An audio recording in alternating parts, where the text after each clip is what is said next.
कार्डिफहून मी लंडनला आलेलो आहे आणि अजिबात मूड चांगला नाही आहे. कारण दोन पाठोपाठ वाईट बातम्या कानावरती आलेल्या आहेत. पहिली बातमी म्हणजे सर गारफील्ड सोबर्स यांचं निधन झालेलं आहे.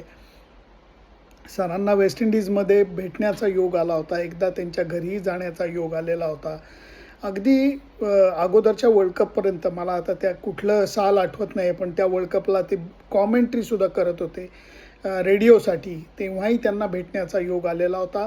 जे लोक त्यांच्याबरोबर त्यांच्याविरुद्ध खेळले ते म्हणतात की क्रिकेट या खेळातलं काहीही करायला सांगा आणि ते अप्रतिम प्रकारे करता येतं. असा कोण माणूस असेल तर तो सर गारफील्ड सोबर्स होता.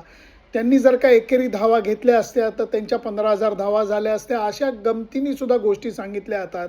त्यांची अशी स्टोरी सांगितली जाते की त्यांना क्लब क्रिकेटमध्ये लहान वयामध्ये खेळताना एका पोलीस अधिकाऱ्यांनी बघितलं आणि त्यावेळेला जॉब्स वगैरे वेस्ट इंडिजमध्ये कमी असायचे, तर त्यांना पोलीसमध्ये त्यांना घ्यायचं होतं की जेणेकरून पोलीस संघाकडनं ते खेळू शकतील.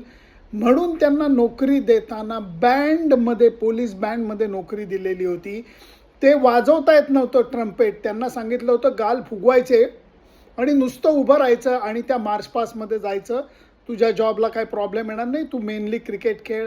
ह्या आणि अशा असंख्य कथा त्यांच्याबद्दल ऐकायला मिळालेल्या आहेत वेस्ट इंडिजमध्ये.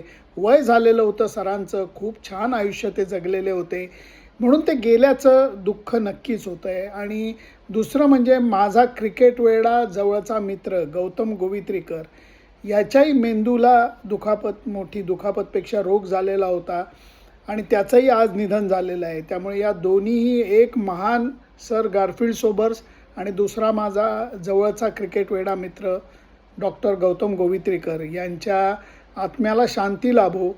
वाईट एकाच गोष्टीचं वाटतं की सर पूर्ण इनिंग खेळून गेलेत, गौतम मात्र अगदी नको त्यावेळेला गेला आहे. त्यामुळे खूप वाईट वाटतं आहे, एवढंच मी म्हणेन.